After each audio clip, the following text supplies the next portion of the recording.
Hello students, welcome to my channel बेटा। Today's topic is cash book for class 11th।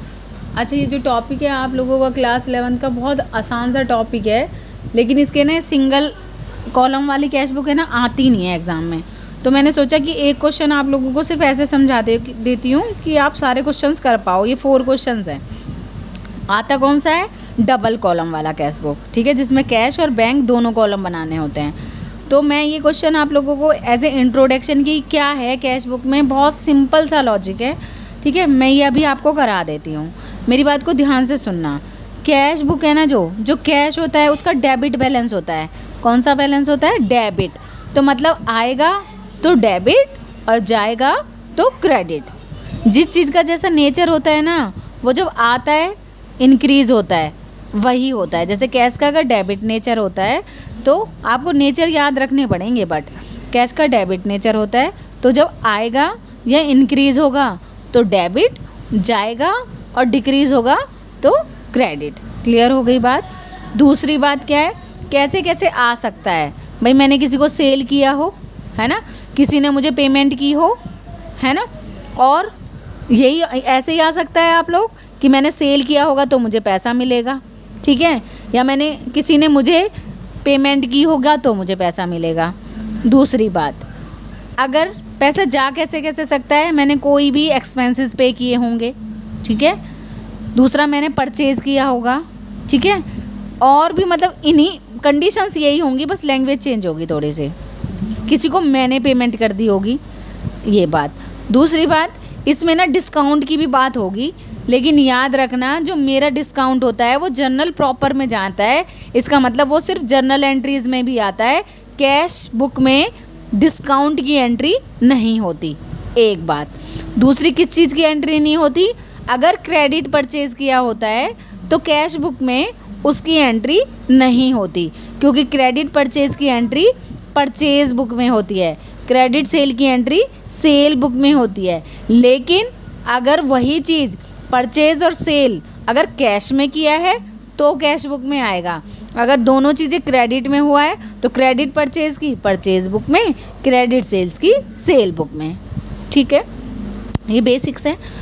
अब देखो, हम question को ध्यान से पढ़ते हैं और तुम है ना ऐसे चुटकियों में ये क्वेश्चन कर लोगे, क्योंकि ये सिंगल वाला कॉलम है, कैश बुक बनानी है। देखो, कैश इन हैंड का मतलब है बैलेंस ब्रॉट डाउन। तो जिसका जैसा नेचर होता है ना, वही उसका ब्रॉट डाउन उधर ही जाता है। तो कैश का नेचर कौन सा है? डेबिट नेचर का होता है, तो डेबिट साइड है, इसका मतलब ये क्या दे रखा है? Balance brought down. तो हम किधर एंट्री कर देंगे? Debit side. कह रहा बॉट मशीनरी फॉर 60,000। मैंने मशीनरी परचेज़ की, तो पैसा मेरे हाथ से गया होगा, जाएगा तो कहाँ आएगा? यहाँ पर। और अगर मैं कोई भी एसेट परचेज़ करती हूँ और उस पर कुछ भी पेमेंट करती हूँ एक्सपेंसेस, वो उसकी वैल्यू में ऐड हो जाते हैं। हमेशा याद रखना, आपने जर्नल कर ली तो आप लोगों को पता आ जाएगा। अगर मैंने कोई भी एसेट चाहे मैंने वो सेकंड हैंड परचेज़ किया है, अगर मैंने परचेज़ किया है और उसी पे कैरेज पे किया है, भाड़ा किराया बोलते हैं इसको, वो उसकी वैल्यू में ऐड हो जाता है। इसका मतलब ये मशीनरी मेरी 60,000 की नहीं है। कितने थाउजेंड की है? 62,000 की है। तो मेरे पास से कैश कितना जाएगा? 62,000। अब इस कैरेज को मैं अलग से शो नहीं करूँगी। आ रही है आप लोगों को? इस कैरेज को आपको जब भी अगर मशीनरी परचेज़ की है और कैरेज दे रखा है तो बाय मशीनरी ही आएगा, कैरेज अलग से शो नहीं करना। अगर यही बात यहाँ पर ना हो के नीचे होती तो मैं बाय कैरेज लिखती, लेकिन अगर कोई एसेट है और उस पर कोई भी एक्सपेंसेस वो उसकी वैल्यू में ही ऐड हो जाता है, ठीक है। उसके बाद है बोट गुड्स फॉर इतना और पेड कैरेज। गुड्स परचेज़ किए हैं, है ना, 25,000 की, और उस पर कैरेज पे किया है, तो ये हम शो करेंगे। तो 25,000 की तो गुड्स की वजह से चला गया, जिसको क्या बोलते हैं? परचेज़। गुड्स के लिए क्या वर्ड आ जाता है? खरीदने के लिए परचेज़। और कैरेज पे किया है आप लोगों ने तो बाय कैरेज, टोटल हो जाएगा 1,000। Boat goods from Ravidas. मेरी बात को ध्यान से सुनना। अगर किसी का नाम है और कैश नहीं लिखा हुआ है, नेम दे रखा हो, सिर्फ नेम दे रखा हो और लिखा नहीं हुआ फॉर कैश या समथिंग, कुछ नहीं लिखा, हम हमेशा क्या एज्यूम करते हैं कि मेरा क्रेडिट परचेज़ है। क्या है? Credit purchase. और उसकी एंट्री हम कभी नहीं करते हैं, ठीक है। तो एक मिनट, ऐसे ज़्यादा अच्छे से शो हो रहा है। तो ये कह रहा है bought goods from Ravi, Ravi से गुड्स परचेज किए हैं, तो हमेशा एज्यूम कर रहे हैं क्रेडिट परचेज है। Cash received from sale of motor bike, आपने कोई मोटर बाइक सेल की थी, उससे आपको कैश मिला है, तो जब भी सेल से पैसा आएगा तो डेबिट साइड। ठीक है। Sold goods for cash less 5% cash discount. अब ये कैश डिस्काउंट होता क्या है कि हम जब गुड्स सेल करते हैं ना, ताकि सामने वाला हमें जल्दी से पेमेंट कर दे, तो हम उसे कहते हैं भाई अगर आज तूने ये पैसे दे दिए तो हम तुझे 5% का डिस्काउंट दे देंगे। और कैश डिस्काउंट को हमेशा शो करते हैं, कैश डिस्काउंट को हमेशा शो करते हैं। समझ में आ रही है बात? तो आपने सेल तो की थी 20,000 की, और आपने सामने वाले को कहा आपको 5% में डिस्काउंट दे रहा हूँ, तो जो बच गया वो पैसे दे देना। अगर मैं 20,000 का 5% करूँगी तो 1,000 आ जाएगा। इसका मतलब सामने वाले आपको कितने पैसे देंगे? 19,000। कहाँ पर चले जाएंगे? Debit side. क्लियर? उसके बाद है सोल्ड गुड्स, गुड्स सेल करी हैं। देखो नाम होता ना तो हम क्रेडिट मानते, और लेकिन सिर्फ सेल गुड है ना, सिर्फ सेल गुड, तो हम उसे यही मानेंगे कि कैश में ही करी होंगी। अगर यहाँ आ जाता sale sold goods for Ram Shyam Mohan, कुछ भी आता, तो हम समझ जाते उधार पे किए हैं। लेकिन नाम नहीं है ना, किसी का भी नेम नहीं है, तो इसका मतलब ये कौन सी परचेज है आप लोगों की, कौन सी सेल है? कैश सेल है। ठीक है, ठीक है। तो सोल्ड गुड्स हो जाएगी आप लोगों की, तो सेल से पैसा आएगा तो debit. Paid to Ramdas on account. अब देखो रामदास से मैंने ना गुड्स परचेज़ की थी, क्रेडिट परचेज़ की थी, तब तो एंट्री नहीं हुई, लेकिन जब मैं उसे पेमेंट करने लगूंगी तो मैं उसे पैसा देने की तो बात हो रही है ना भाई। जब परचेज़ की थी तब मैंने पैसा नहीं दिया था, लेकिन आज मैं उसे पेमेंट कर रही हूँ, तो आज तो मेरे पास से पैसा जाएगा। तो कितनी पेमेंट कर दी? 10,000। तो आप लिख दोगे बाय रामदास और क्रेडिट साइड आ जाएगा। Boat goods from Suresh for cash less 4%, goods खरीदी थी सुरेश से और कैश डिस्काउंट मिला है। कैश डिस्काउंट जब भी मिले ना तो समझ जाना कैश में ही बात कर रहा है। नाम दे दिया और कैश डिस्काउंट भी दे दिया तो समझ जाना है भाई वो कैश में पेमेंट कर रहा है। जब भी आप कैश में पेमेंट कर रहे हो तभी डिस्काउंट आपको मिल रहा है।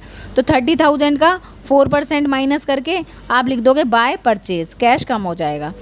पेड टू रवि, अब देखो 10 तो पहले पे कर दिया रवि को, अब 4500 और पे कर दिया और हमें डिस्काउंट मिल गया 500 का, तो डिस्काउंट को तो शो नहीं करना, बाय रविदास को 4500 माइनस कर देंगे, मतलब हम क्रेडिट साइड लिख देंगे।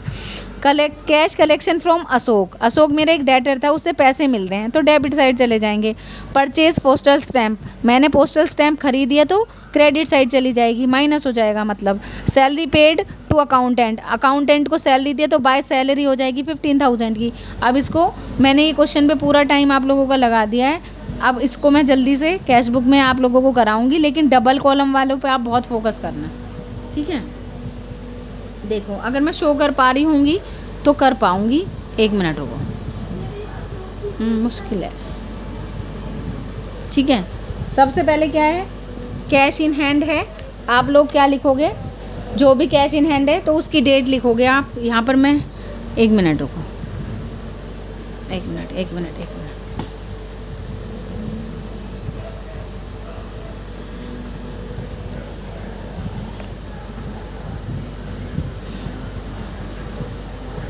ठीक है, दिख रहा है आप लोगों को? अच्छा, फर्स्ट, अब यहाँ पर लिखूंगी मैं 1 मार्च। कैश इन हैंड का मतलब होता है to balance brought down, to balance brought down, और क्या आएगा आप लोगों का 1,20,000, ठीक है। नेक्स्ट है आप लोगों का, एक मिनट, ठीक है। उसके बाद boat goods, boat machinery purchase की थी तो यहाँ पर लिखोगे बाय मशीनरी, क्योंकि एसेट है उसका नेम आएगा मशीनरी। मशीनरी थी कितने की, 60,000 की, और उस पर कैरेज भी पे किया था 2,000 का, तो इसकी वैल्यू में ही ऐड हो जाएगा और कितने आ जाएंगे 62,000, ठीक है। उसके बाद नेक्स्ट क्या है हमारा, बॉट गुड्स फॉर 25,000, तो यहाँ पर जब भी गुड्स की बात होगी तो यहाँ पर लिखोगे आप बाय परचेज कितना 25,000, और कैरेज को अलग से दिखाओगे, टू कैरेज, मतलब सॉरी बाय कैरेज, इसकी वजह से भी पैसा जाएगा कितना 2,000, ठीक है। कह रहे रवि से गुड्स परचेज की, नाम दे दिया और कुछ नहीं कह रहा, तो क्रेडिट परचेजेस की नो एंट्री आएगी, इसको इग्नोर कर देंगे। डेट लिखना मत भूलना, यहाँ पर है अगर 4 है 4 मार्च, और यहाँ पर कितना है 5 मार्च की तो एंट्री नहीं है, ये भी 4 मार्च। मशीनरी वाली 2 मार्च, ठीक है। उसके बाद cash received from sale of motor bike, तो यहाँ पर लिखोगे बाय, पैसा आएगा तो कहाँ लिखोगे आप, टू मोटर बाइक।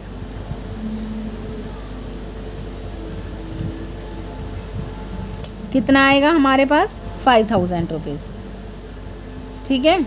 कितनी तारीख की है, 6 तारीख की है। सोल्ड गुड्स सेल की है तो पैसा आएगा, टू सेल आ जाएगा यहाँ पर हमारे पास।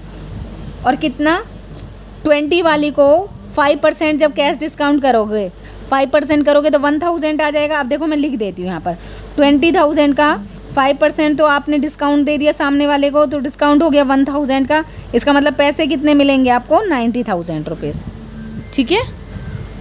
उसके बाद नेक्स्ट है सोल्ड गुड्स सेल करिए तो ये भी सेल में ही आएगी, नेम नहीं है ना क्योंकि इसलिए क्रेडिट नहीं मानेंगे हम, तो यहाँ पर आ जाएगा आप लोगों का 40,000, ठीक है।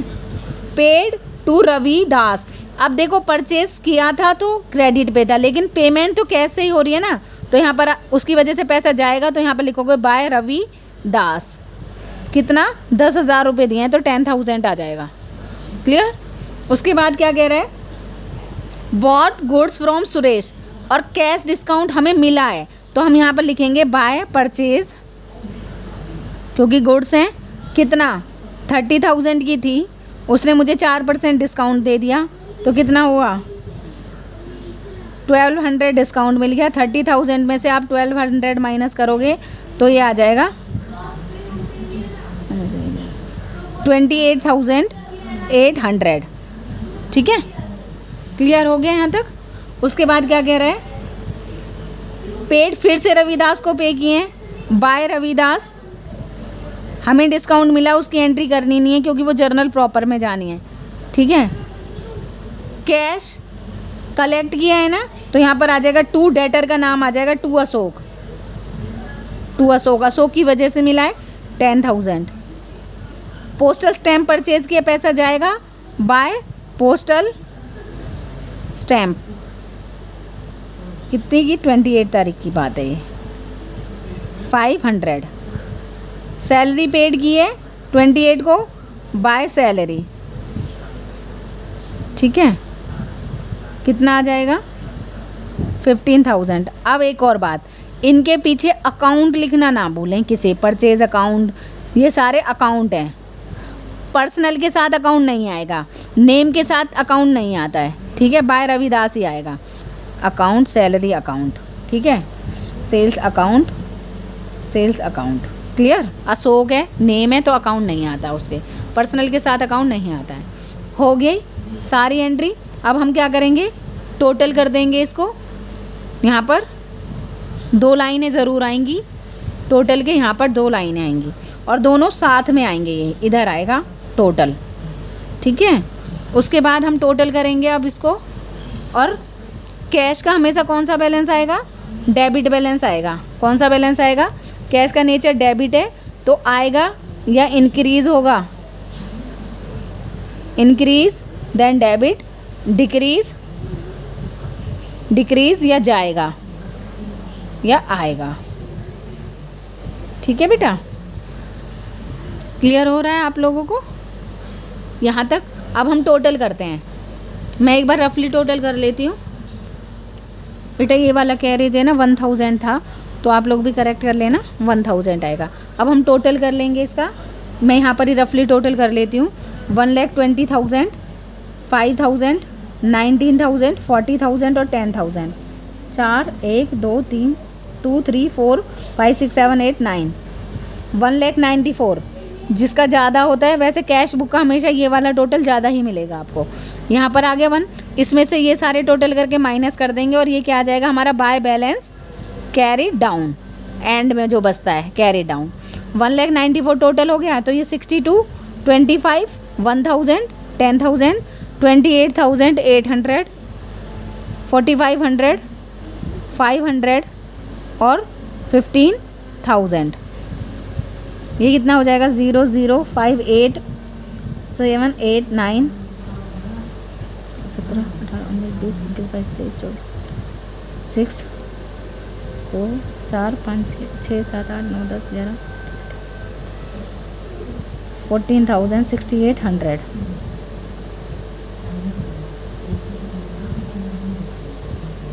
1,94,000 में से 1,46,800 माइनस करेंगे,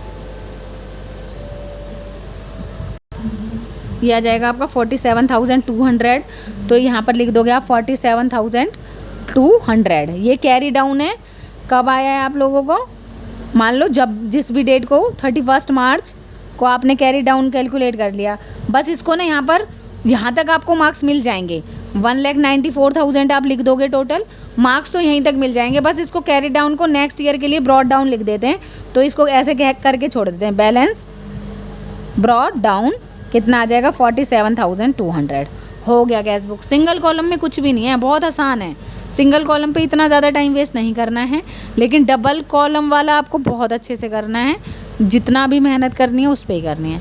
ठीक है बेटा, थैंक यू सो मच।